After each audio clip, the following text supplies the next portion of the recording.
Welcome to Andy Staples On3. It is a packed show. Packed show. We've got Jedd Fisch, Arizona coach, the coach of the hottest team in the country. We've got Curt Cignetti, coach of an undefeated team that is not allowed to go to a bowl game because they got too good too fast.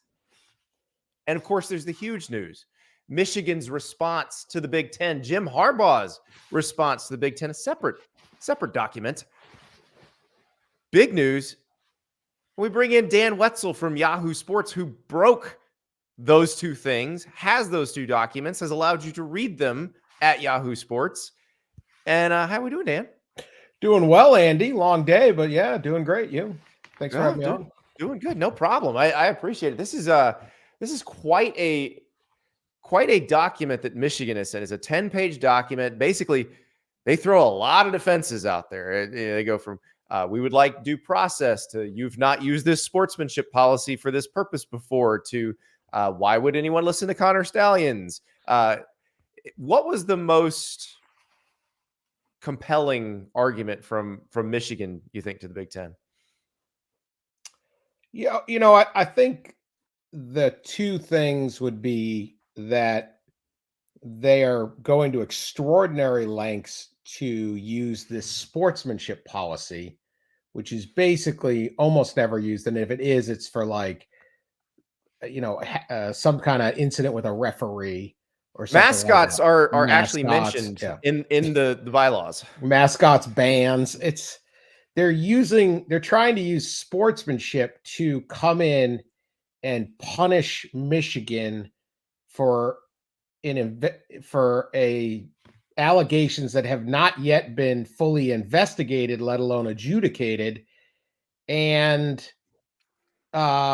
there's really it's purely punitive. There's no existential threat, right? They're not, everyone knows Michigan probably has their signs change. I mean, right. If you're walking in with the same signs against Michigan, you're pretty much deserve to lose at this point. So I thought that was a fairly compelling, like, this is just over the top considering what are we doing here? There's also the part where really the clause that, so the NCAA has a thing called strict liability for coaches now, and it's in its first year, and it's never been applied until now. We will see.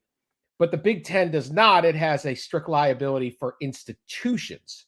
So the Big Ten is trying to use an NCAA rule to overrule their rule while trying to, it gets kind of convoluted on all of that. And I thought that was it. The biggest thing to me about this, and with the Tom Mars letter, Jim Harbaugh's attorney, what I hate about the NCAA is they put a gag order if you're accused. Right. You don't have the right to remain silent. You have to be silent, except to them. And so we don't get like the great Dateline NBC, little interviews and stuff. No, they don't have a chance to explain maybe some points or reasoning that would change the public discourse. And this is the first chance we've really had for either Michigan or Harbaugh to put out their side of the story, at least a little, in the parameters of this. They're still kind of held back. And, look, maybe even a Ohio State fan might be like, yeah, that isn't a bad point there, right? But we've never been able to hear that because there isn't that opportunity in a vacuum. Everybody's guilty. It's a huge conspiracy, all of that. So that's what I found most interesting. Whether this is going to work, I have no idea. I mean, they probably still suspend him, but hey, at least we learned some stuff. Well, what is Jim Harbaugh's defense according to Tom Mars? Well, I'll just give you one example. There were a few different ones. This is, I thought, a very good example. So one of the things I think all of us said, all right, you got this guy, Connor Stallions. Now, it's not against the rules for Connor Stallions to have stolen the signs, right? Connor Stallions, everyone's like, he's standing right next to Harbaugh. Yeah, Harbaugh knows he's the sign stealer. Every team has a sign stealer. There's literally a guy designated on these teams to be the sign stealer. It was Connor Stallions. They said, well, he had to have known Connor Stallions was sending his buddies around the country and filming these things because Connor Stallions was so good at getting the signs, right? He's the sign stealer. Right. And the only way to get it would be this cheating method. And Mars points out that the story in the AP and ESPN saying, Ohio State and Rutgers sent Michigan signs that they had acquired, presumably through video and in-person scouting and whatever they had to do, but not illegally, like during the game. And Ohio State denies that they sent it, but they sent it to Purdue to use last year in the Big Ten title game. Well, Mars points out those signs were 100% accurate. Rutgers had the signs 100% accurate. Ohio State had the signs 100% accurate. Ergo, it's not that hard to steal the signs legally. So why would Jim Harbaugh, because Connor Stallions can do exactly what someone at Rutgers and someone at Ohio State can do, why would Jim Harbaugh be presumed to you should have been suspicious? Why would he be suspicious? It's not that hard to do. Connor Stallions was just choosing this method to do it. I hope that makes sense. I thought, all right, that's a pretty good explanation. As long as there's no paper trail, which as long as there's no paper trail, but you're like, okay, that makes some sense. I had never thought of that point, right? So yeah. I hate the gag order because sometimes it's just basic stuff of like someone could go, yeah, that's not it. What about that? And you go, oh, well, all right, that might be it, right? So I'm always looking for information. I thought that was a reasonable point. I mean, Harbaugh has been dragged for 3 weeks. Everyone's screaming, you had to have known, because how else would this guy be able to do it? And you go, well, actually, every other team could do it legally. Why would we think it must be attained illegally? Why don't we just think, this guy was able to do it? I will point out that Ryan Day said Wednesday night that nobody at Ohio State, he denies that anybody at Ohio State sent those signals. Greg Schiano at Rutgers, I believe he said, not going to dignify that with a response, more or less, and we have other things to do, which is not no. But it was it is interesting because the Ohio State fans will say that's whataboutism, but the Michigan fans pointing out, and I think Michigan's own response points out, if you're using the sportsmanlike or the sportsmanship policy, is it not also unsportsmanlike for teams to gang up on another team and hand over things to help yet another team beat that team? This is the problem with sports. I don't know what sportsmanship is. And neither does the Big Ten. If you read their bylaw, they have there's no definition. Yeah. Is that unsportsmanlike? I think some people would say that. Other people would be like, hey, fair game. It's college football. I don't really care. It's not unsportsmanlike to me. Yeah. And really, I get their point.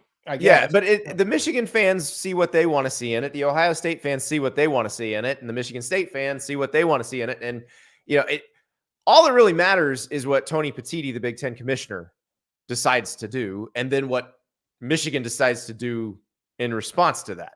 So he has the authority to suspend people within the Big Ten for up to 2 games. There's a committee that can approve something longer than that.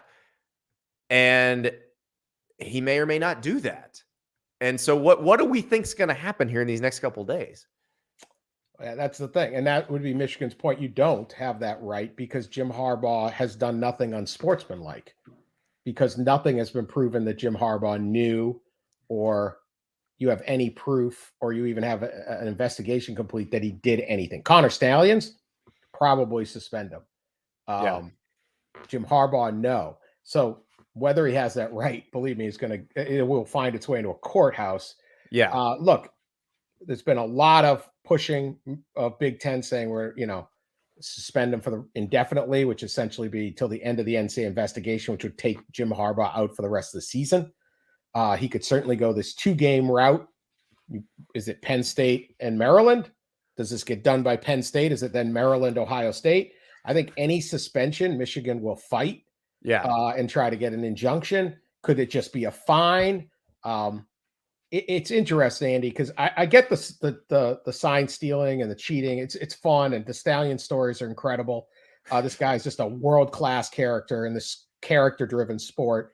All of it's very interesting, but long-term to me, the most interesting part here, and I know I probably don't approach this all the way because I'm not a fan of any of the of Michigan or Ohio State or whatever, is the response by the NCAA and the Big Ten and how they did it. And I've argued all along, like the precedent here for the Big Ten is super dangerous for them. if they go hardcore on Jim Harbaugh right now, whether you think he deserves it or not, whether you hate Michigan or not, the idea that you just start wailing away on a guy like that without due process, guess whose coach it's going to be next time? Right. It'll be your team's coach, and you will feel the same way. The other thing about this, Dan, we've seen when the NCAA has gone faster than its process allows. That got dragged into court. That ultimately got overturned with Penn State. I would assume if any sort of suspension comes down for Harbaugh or for a coach that Michigan feels like they need, whether it's, an assistant or Harbaugh, they're going to sue, try to get an injunction, and then just, run out the clock until the season's over. At least the season's over. Do they then, Harbaugh get an extension and stay? Because look, Michigan's been extremely loyal to the guy. Does he go to the NFL? Possibly. I don't know. And then you take whatever NCAA penalty is eventually coming. I mean, Connor Stalions violated the rules here. I don't think there's any question on that. And Jim Harbaugh is already locked in his own NCAA investigation, which was his own doing, and he's dragged on longer. Jim Harbaugh has made numerous mistakes to put himself in this position. And at some point you get like a stiff penalty on like the Lifetime Achievement Award of keep finding yourself here. So there will be probably additional punishment, additional suspensions. He's not helping himself, but does he stay and say, hey, I'll serve that next year? Now, next year, second week of the season, it's not like this year where they haven't played a tough game yet, right? Texas is coming to Ann Arbor in week 2, so that could be a significant. We'll get to that. But I think right now, Harbaugh's goal is to keep coaching his team. He's got a very good team. He's certainly got a chance to make the playoff again. These next 3 weeks, though, are it at Penn State, Maryland, Ohio State. What happens? So they're trying to run out the clock and deal with it later, but they also feel there is a definite feeling at Michigan and certainly Jim Harbaugh that, look, there's not going to be anything. Connor Stalions acted alone on this. He was an up-and-coming assistant coach who was trying to impress his bosses. He's not telling anybody what he's doing. He's just trying to pretend he's really good at stealing signs, like the coaches at other schools that are good at stealing signs and have great job security because they can do it. Stalions obviously violated the rules, though. So where do we go from here? I don't know. It's going to be interesting. Big Ten, when you're an organization, when you belong to an organization, it's hard to voluntarily, it's hard to sue that organization and win. So Michigan could lose here also. I really have no idea. Well, I don't think Michigan would care about suing and winning. I think that's a matter of you want to get that injunction so that, like, you don't want that to go to discovery or anything like that. You would just as soon get the injunction and then you drop it the second the season's over, and then you deal with whatever the NCAA. Because my whole thing about this, like when this initially happened, because I was not thinking along the lines of the rest of the Big Ten would try to force the conference into doing something right now. My assumption was this will drag out. The NCAA will do what it does. The NCAA wants scalps. They want individual scalps. They know it's bad PR to punish schools' programs now. So they would go to Michigan and say, okay, we would like to suspend Jim Harbaugh for some ungodly amount of games with the hope that they'll just fire him. And then they can say, we got this scalp, and that's that. Like, that would make the most sense based on history and based on how they're trying to do things now. And I just don't but this pressure for the Big Ten to act now, like, I agree with you. I don't think they've considered what the consequences are for that. Because here's the other piece of this, Dan. This is what I keep thinking about. This is not Indiana. This is Michigan. And you can say, well, they were voluntarily a member of the Big Ten all you want. They could voluntarily be a member of somebody else tomorrow if they'd like. Yeah. If the Big Ten doesn't want to have them anymore. Yeah, or independent. Yeah. I mean, Michigan's a big enough program that they could secure a Notre Dame-like deal, perhaps even better. Greg Sankey would probably sit there in Birmingham. I think a Santa Ono call. Santa Ono on line 1 gets through real quick into Birmingham. But yeah, I mean, that's down the line. Are they this frustrated with it? Look, I think the way the Big Ten has jumped, the NCAA roaring in like this was this massive thing.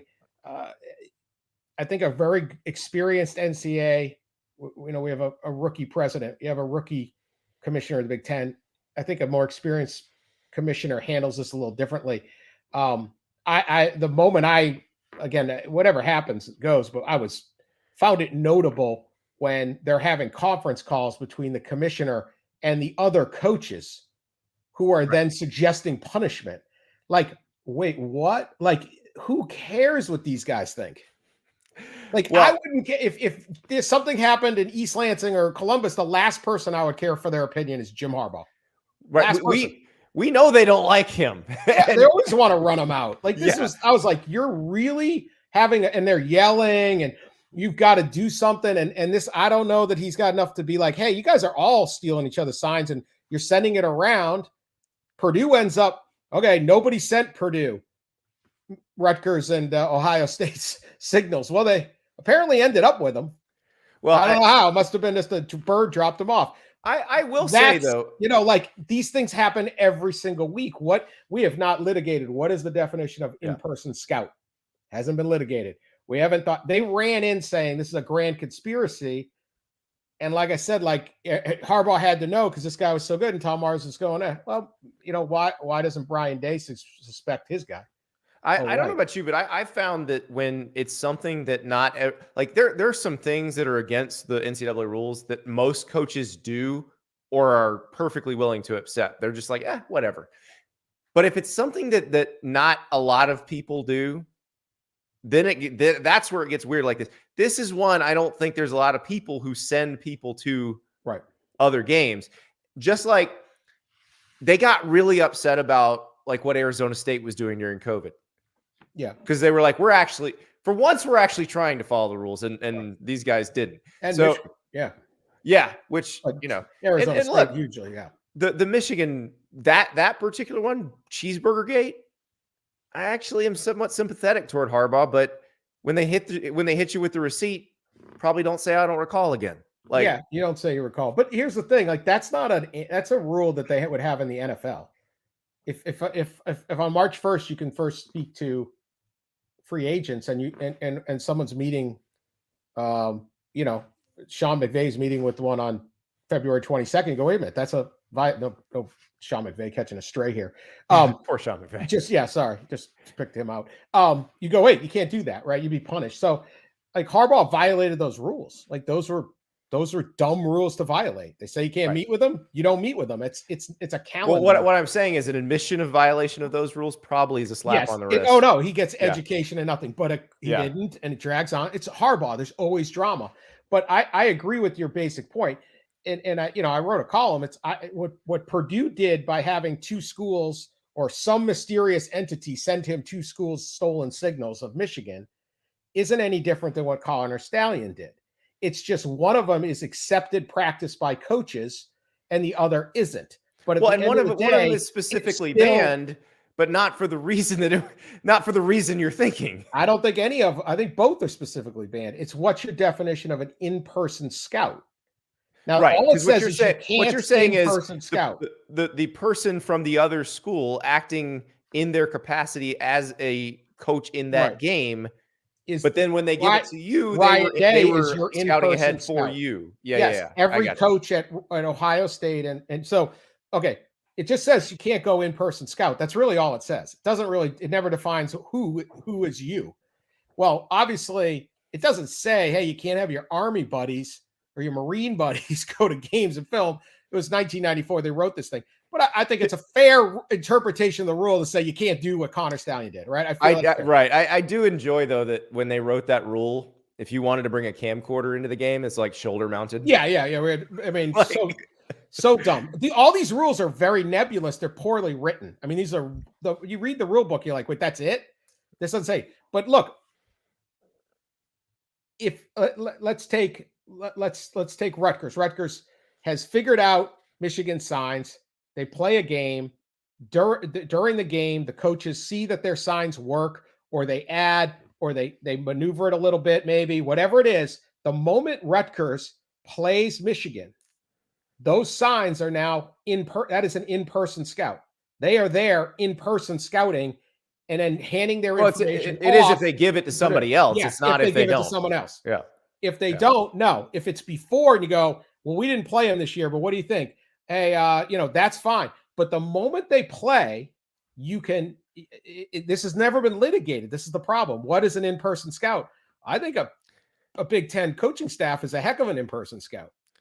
And so it's talking to some very lawyers, much, and this is the problem is they haven't. The Big Ten is walking into something like that, and you go, well, what's an in-person scout? And they go, we don't know.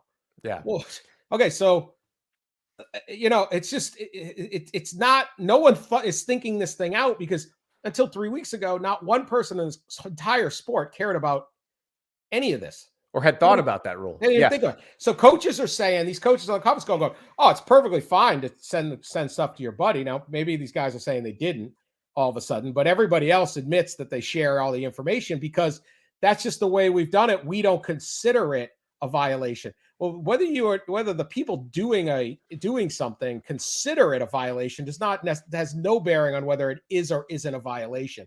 And again, asking the coaches what they think was like sign one that this thing was off the rails. Well, I cannot wait to see what happens next because this is the dumbest, funniest story maybe in college football history. I want the Connor Stalions movie. I don't know who plays him. I haven't quite figured that out yet, but Connor Stalions. The funniest part is Connor Stalions has made a fortune in the last 3 weeks.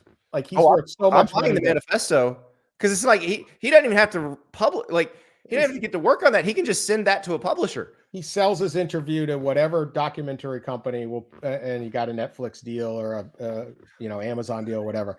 He's made of all the stupid sport. This guy just made a lot of money. Now, he may never coach again, but he made a lot of money. So I don't know. I don't know where it's going to end up other than court.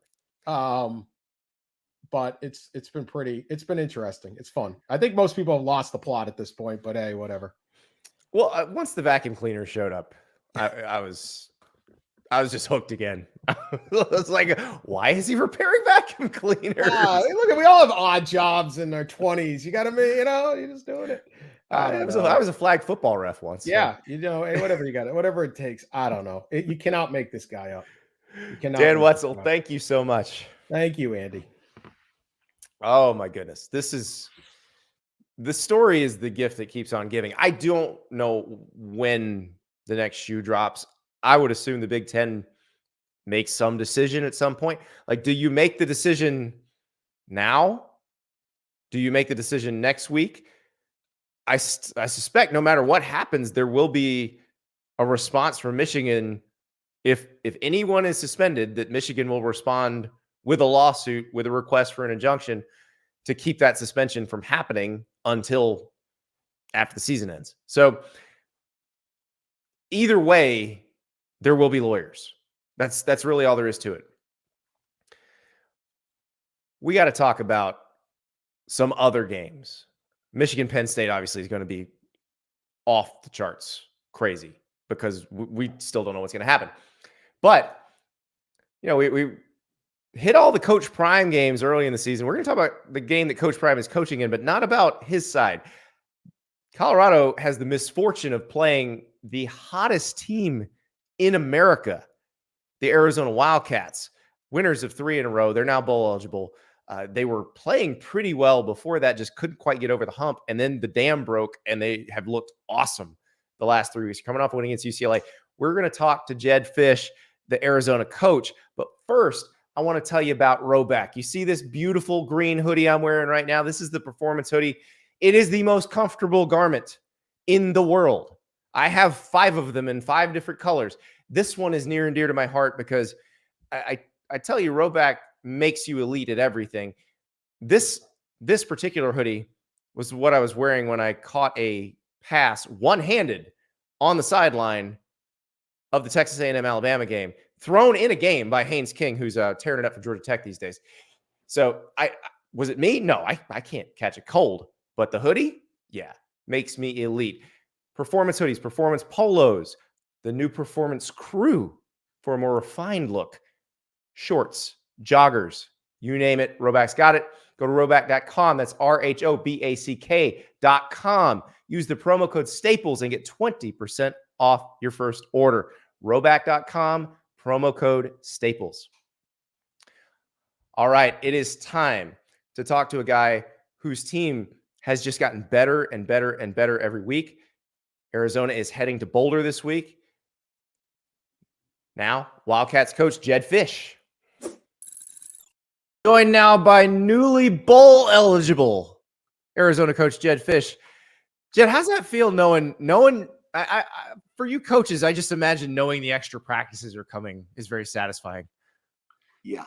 It's been a couple of years with no extra practices. And when you have a chance to get those 15 practices in, you're just going to get better as a team.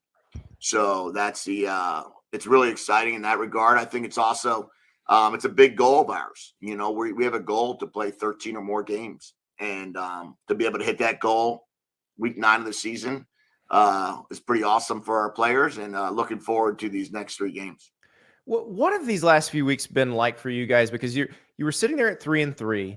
You lost by a touchdown to Washington. You lost in double overtime at USC, and then all of a sudden you break through against Washington State, and it feels like it's just kind of rolled from there.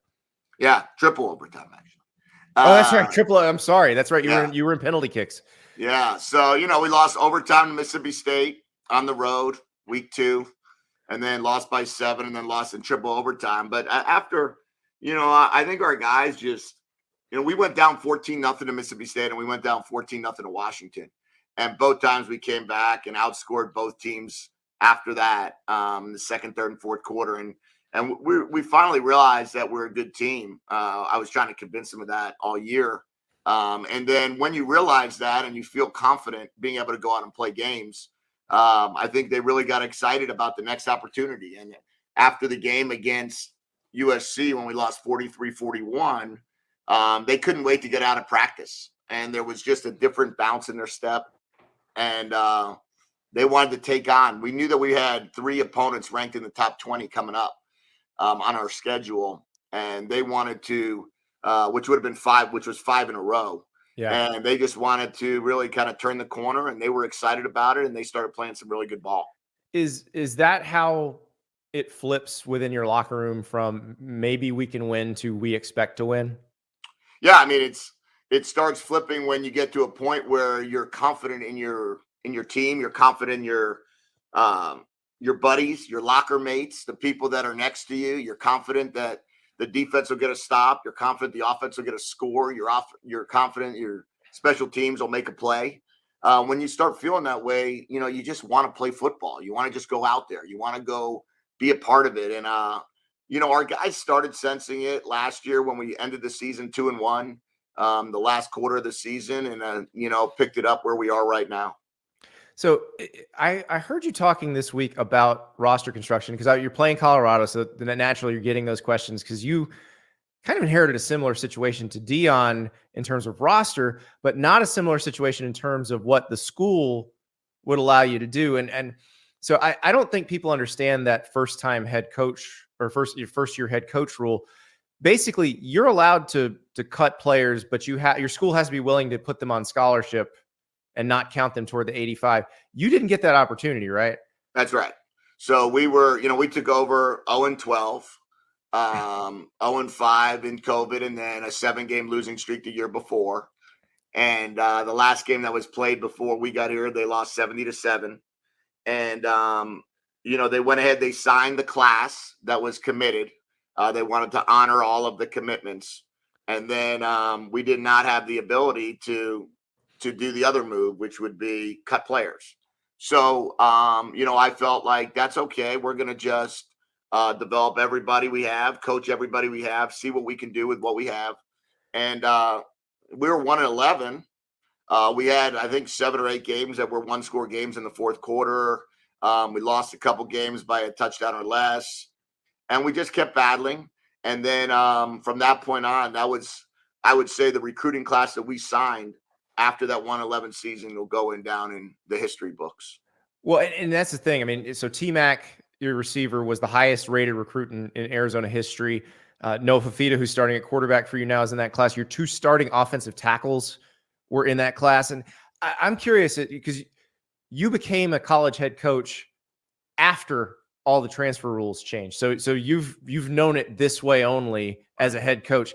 How is what you've seen from this class kind of informed how you build the roster from this point forward? Yeah. I think we have 16 of our 22 starters, or 15 of our 22 starters came from the signing class, the recruiting class of 22. And so that makes them either redshirt freshmen or sophomores. And, I just believe you build your team through the draft in the NFL, and you build your team through high school recruiting in college, and then you supplement your team through the transfer portal. When you start trying to do it otherwise, I think is when you get into significant culture problems. Now, that's not to say that what they're doing in Colorado is wrong. I mean, they've done their deal, and Coach Prime is really good at what he does, and he knows exactly what he was looking for. For us, we didn't have that same opportunity, so we made the best of our opportunity. But in the end, I just felt as if I just want to build it with with young kids and get them and make them older. How did you sell that dream to the class of 2022 when you didn't have the results on the field to show them? Yeah, that was the thing that I would say. I mean, Jacob Manu, I think, leads the Pac-12 in tackles. He was in that class. The 4 kids from Servite made a huge difference. So when we had T-Mac, Noah, Kean Burnett, and Jacob Manu all on our team or coming to our team, more and more people were comfortable with joining on.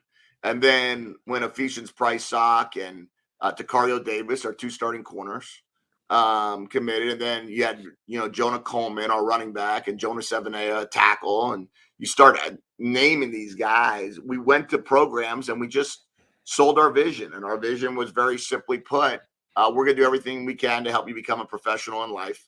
If that means an NFL pro, great. If that means a professional with a graduate degree, great. But we are going to fight to make you a pro, and we're going to give you more access to the NFL than any other program in the country. And we stuck with that. How much was it choosing successful high school? Because you just mentioned Servite. You just mentioned you had a St. John Bosco player in there. You had St. Louis, which where you're starting right tackle. That's the school in Hawaii that produces tons of players. How much was finding programs that have a history of success and then selling the entire high school program on here's a place you can send your guys? Yeah, I told our coaches no high school kids with losing records. We needed to bring winners into the locker room.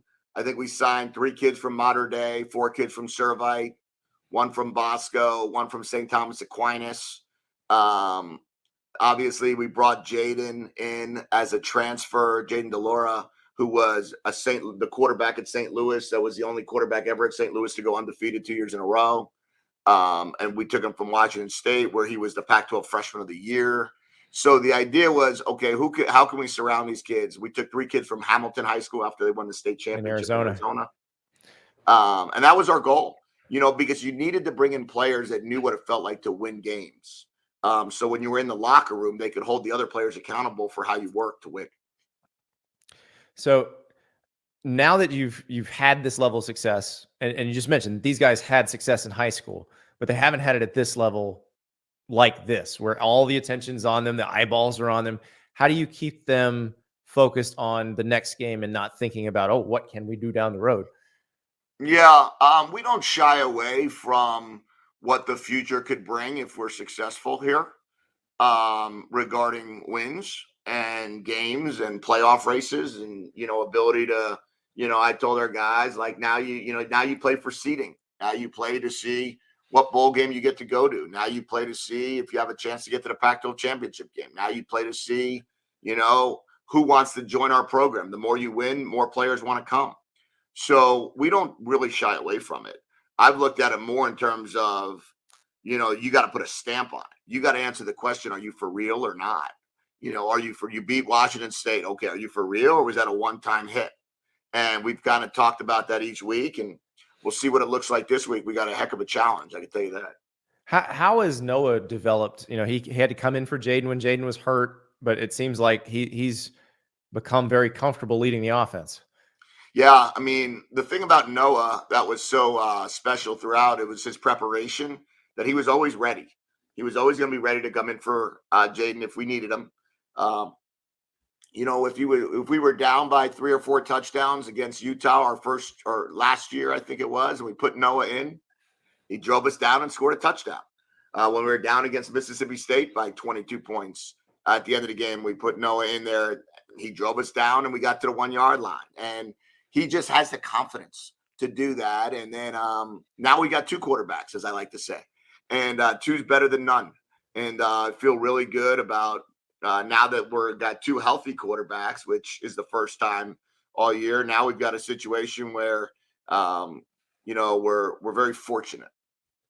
How much does the reception change now when you go to a Servite, a St. John Bosco, a St. Louis, and you have one proof of concept that you're winning, but also that you're winning with redshirt freshmen and sophomores? Yeah, I mean, initially you needed to have it's called confidence without evidence, and you just had to explain, hey, this is going to work, and believe that this is going to work. Now what you can do is you could go in there to St. Louis High School, for example, and you could say, we brought Jonah 7 in. The couple of offers he had was Hawaii and San Diego State, and he was a freshman All-American, and he started every single snap as a freshman, and he started every single snap now as a sophomore. Trust that we know what we're doing in that regard.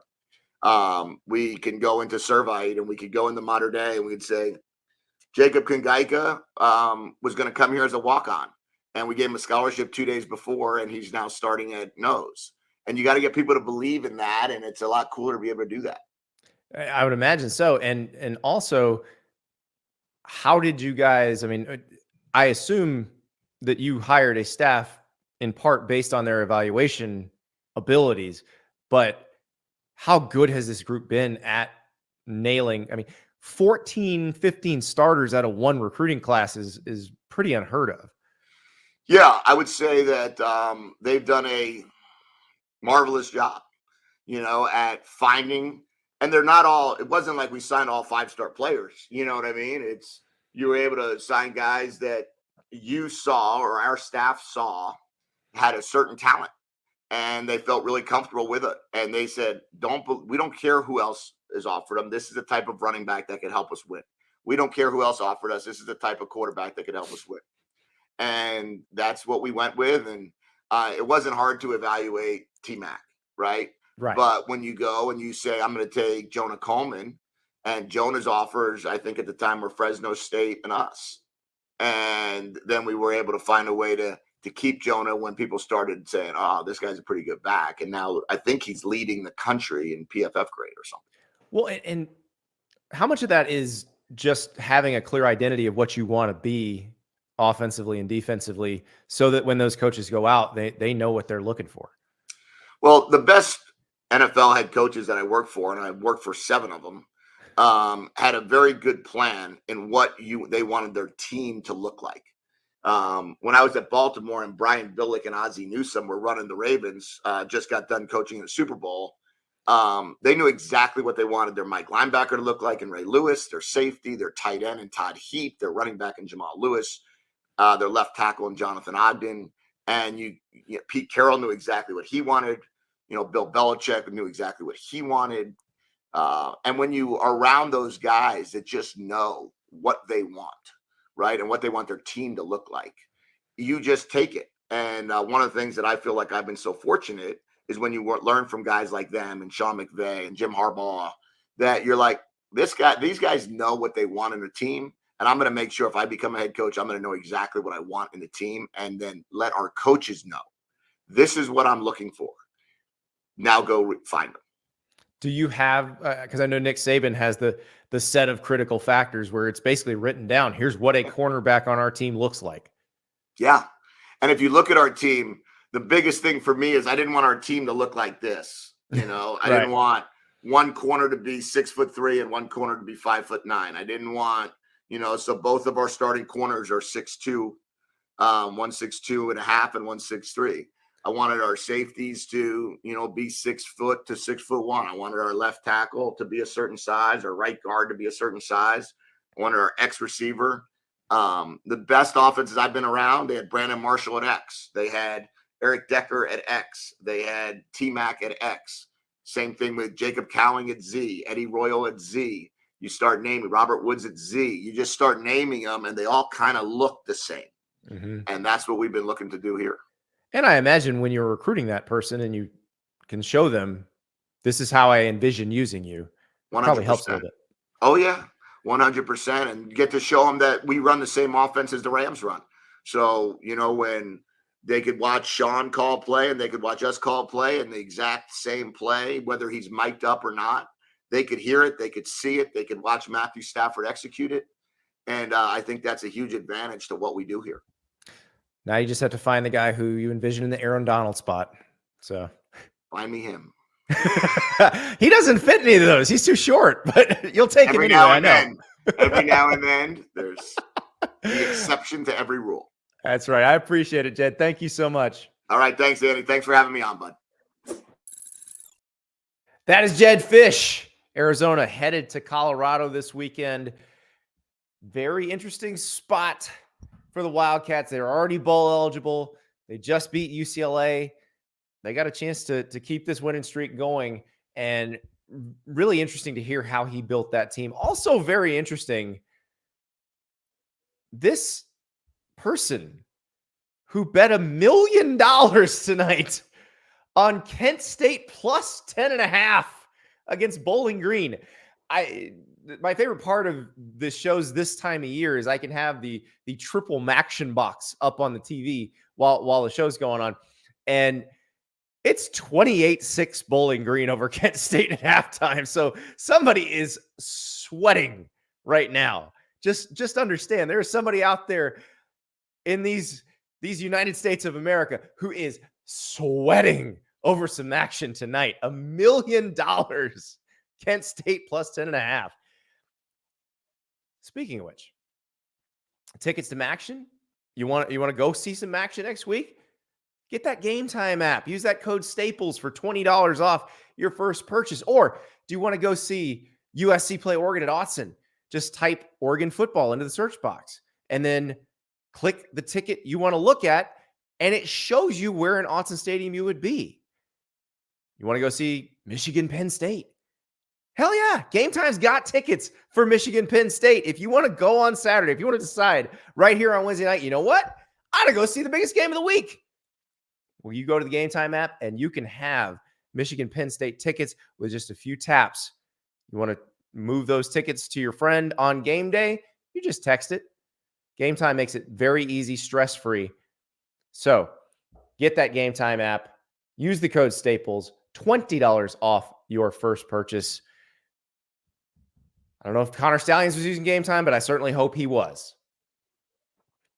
All right, it is a Dear Andy night. Now, here's the thing. Because that Michigan news hit tonight, it ate into a lot of our Dear Andy question answering time.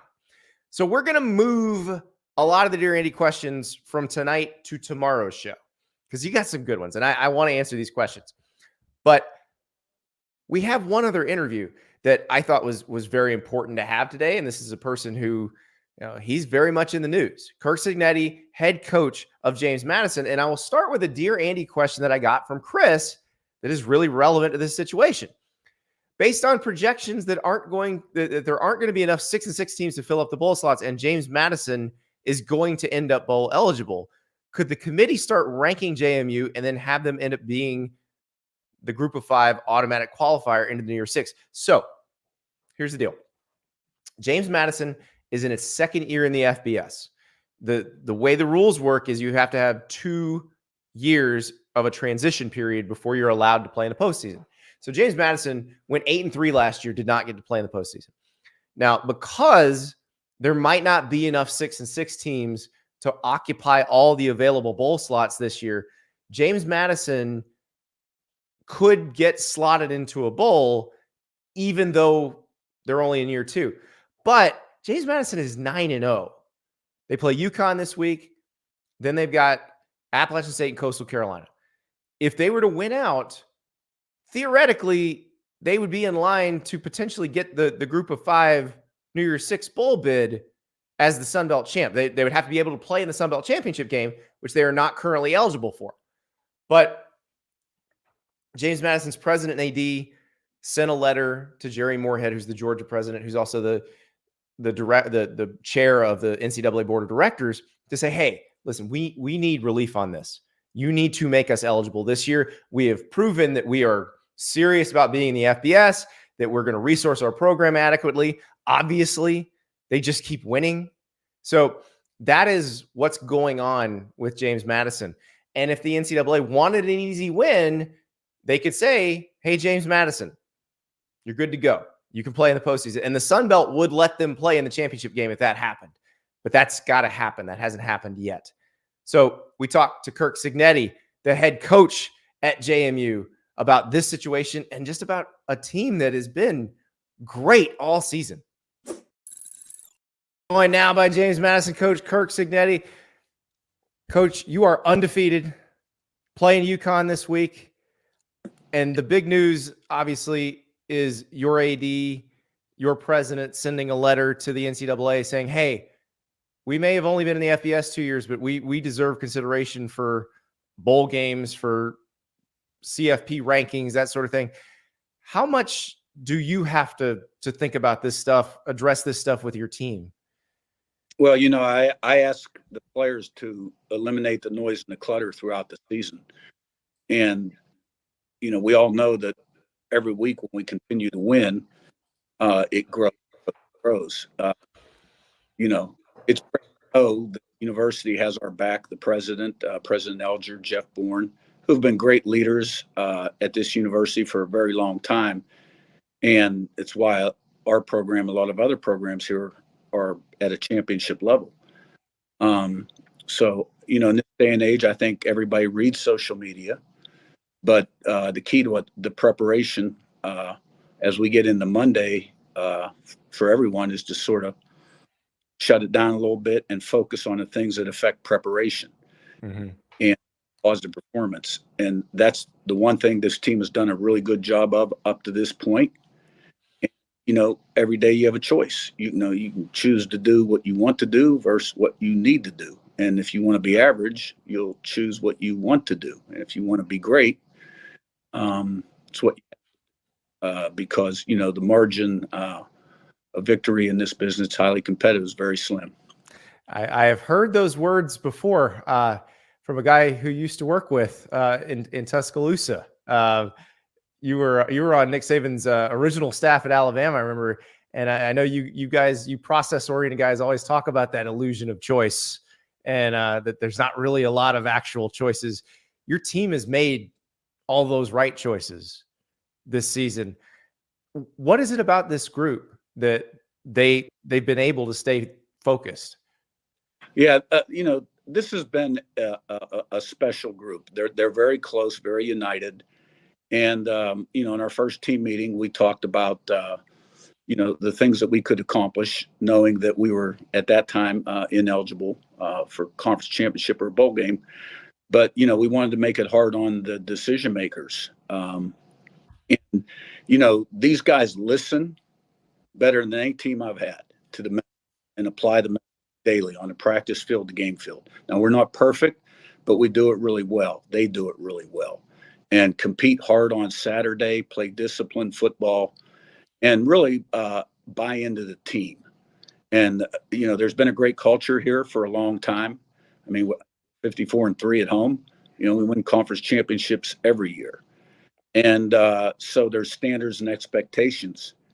And these guys, you know, when the game's on the line at the end, they expect to be successful, and they do the things they have to do to be successful. We've been in a number of close games this year, probably more so than any year since I've been here.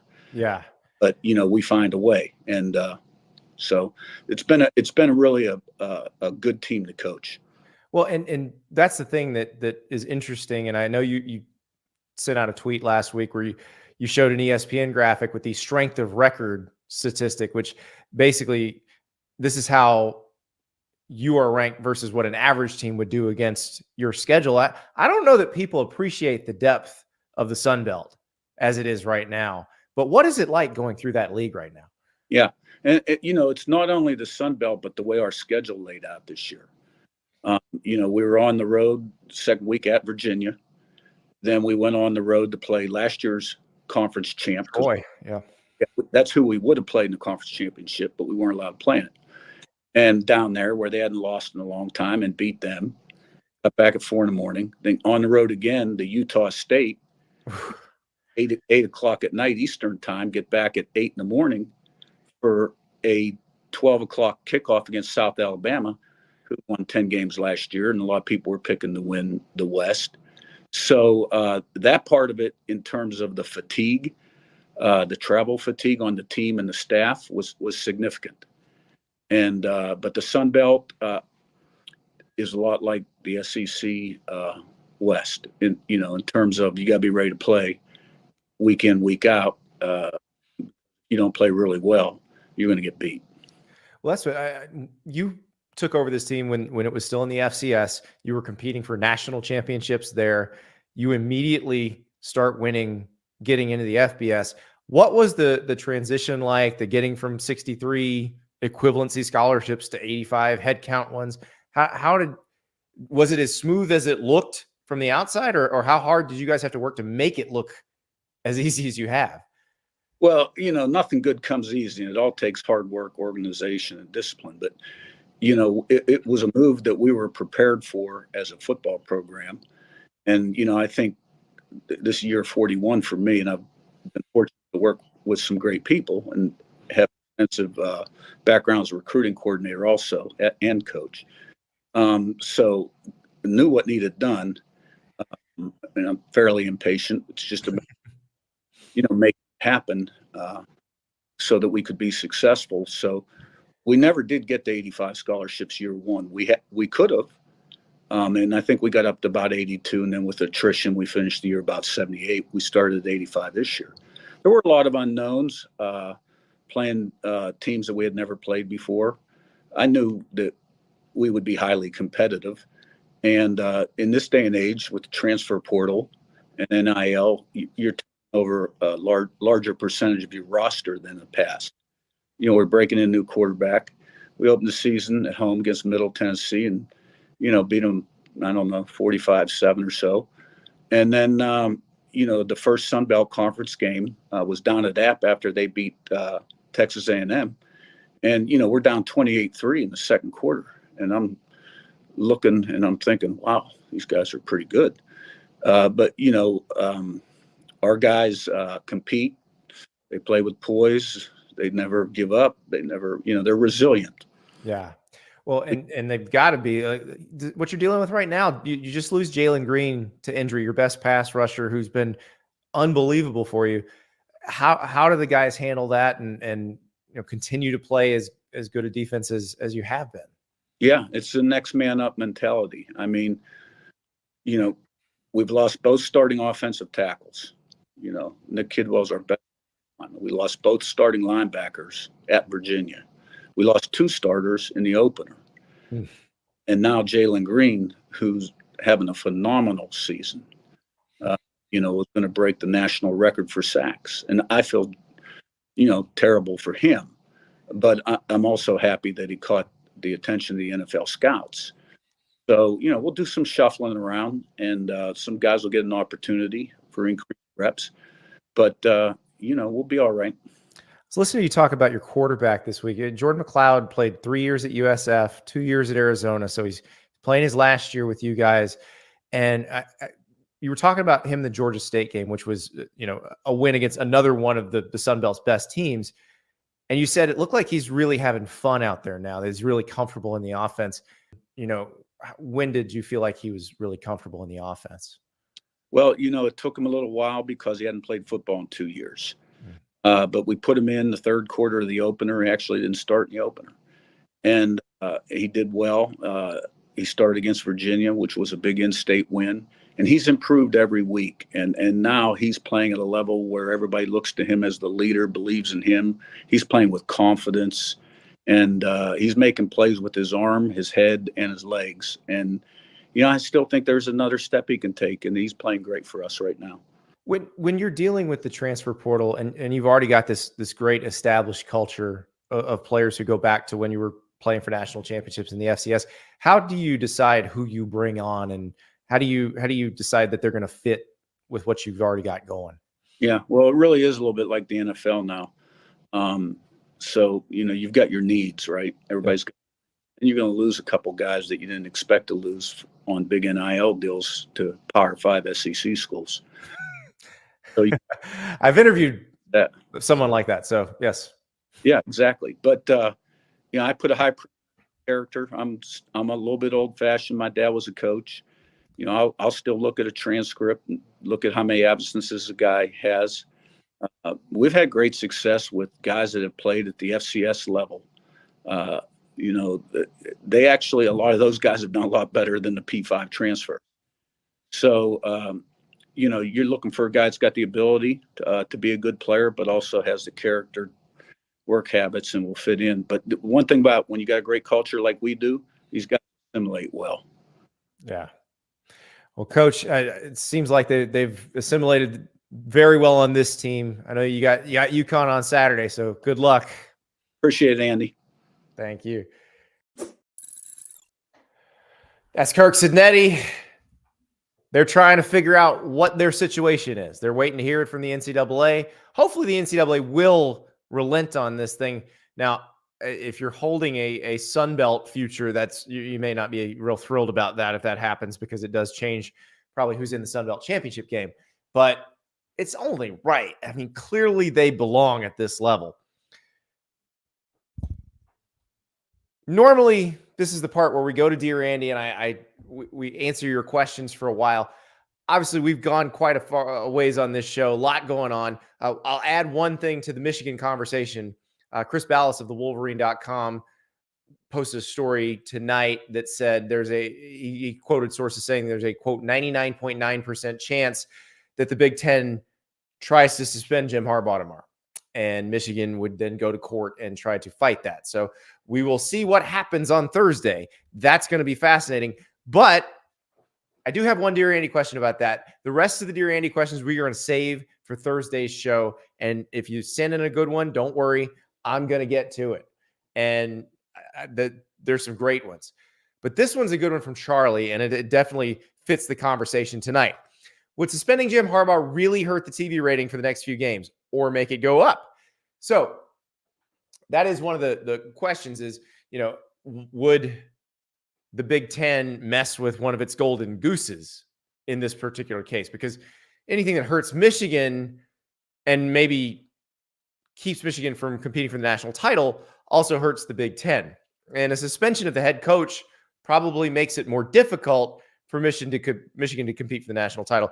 Obviously not as difficult as it would be if they tried to ban them from the postseason or something like that. But I will say, if there is drama, if Jim Harbaugh is suspended, if there is courthouse drama over this, all it will do is increase the ratings. As long as Michigan beats Penn State and Maryland, and Ohio State beats Michigan State and Minnesota, and both of them are undefeated going into the game in Ann Arbor, the rating for that game is going to be monstrous. If there is drama surrounding Jim Harbaugh, it will be even bigger. So here's some perspective. The Michigan-Ohio State game last year drew 17.1 million viewers. It was the most watched game in the country with the exception of the college football playoff games. The Fiesta Bowl with Michigan and TCU was slightly, just a tick higher, and then the Peach Bowl and the national title game were both higher by a pretty decent margin. But nothing else was even close, like not even the conference championship games. It was the most watched. The next one down was Tennessee, Alabama. And so this is going to be, I imagine that this might set some records, this game, as long as both teams are undefeated when they get there, because all of this has only created more juice around the game, more energy around the game. And it's weird and funny and makes Ohio State fans angry and makes Michigan fans angry. It's perfect. I mean, as far as whipping up a television broadcast, this is everything you could dream of. So if there is a suspension, now, like I'll give an example. I think no matter what happens in the real world, if the Big Ten tries to suspend Jim Harbaugh, Michigan and Jim Harbaugh take that to court. Maybe a judge gives an injunction and he gets to keep coaching and they just run out the clock on the season. But let's say they came out tomorrow and said he's suspended for 2 games, which if you read the Chris Ballard story, they suspect it'll be longer than that. But if they did 2 games, which is what the commissioner is allowed to impose without getting that committee approval, he would miss Penn State, which getting pulled from the Penn State game 2 days before would be crazy. And it would drive the ratings for that game through the roof. He would miss the Maryland game. And then he comes striding back through the tunnel like Jim McMahon for the Ohio State game. Vince McMahon, but also Jim McMahon. Jim McMahon probably strode out of the tunnel very dramatically for the Bears at some point. But yeah, that Vince McMahon gif where he's coming out of the tunnel with the giant shoulder pads on the suit. And like, that is how I imagine Jim Harbaugh coming out of the tunnel. And maybe he jumps to touch the victor sign. Maybe not. I don't know. But it would drive the ratings absolutely bananas. It would just send it skyrocketing. So, Charlie, yes, no matter what happens, as long as the 2 teams keep winning, the ratings for this thing are going to be boffo. So that's the part of this that, like, that's good for business. Taking your team out of the national title race would be bad for business. But I don't think that's on the table. Like I said when we were talking to Dan Wetzel, all these people want are scalps. They want to see somebody, preferably somebody famous, punished. They don't want to see players punished. So Michigan's going to play. The question is if Jim Harbaugh is going to coach him. I guess we'll have to wait and find out. What a week. What a story. We'll talk to you tomorrow.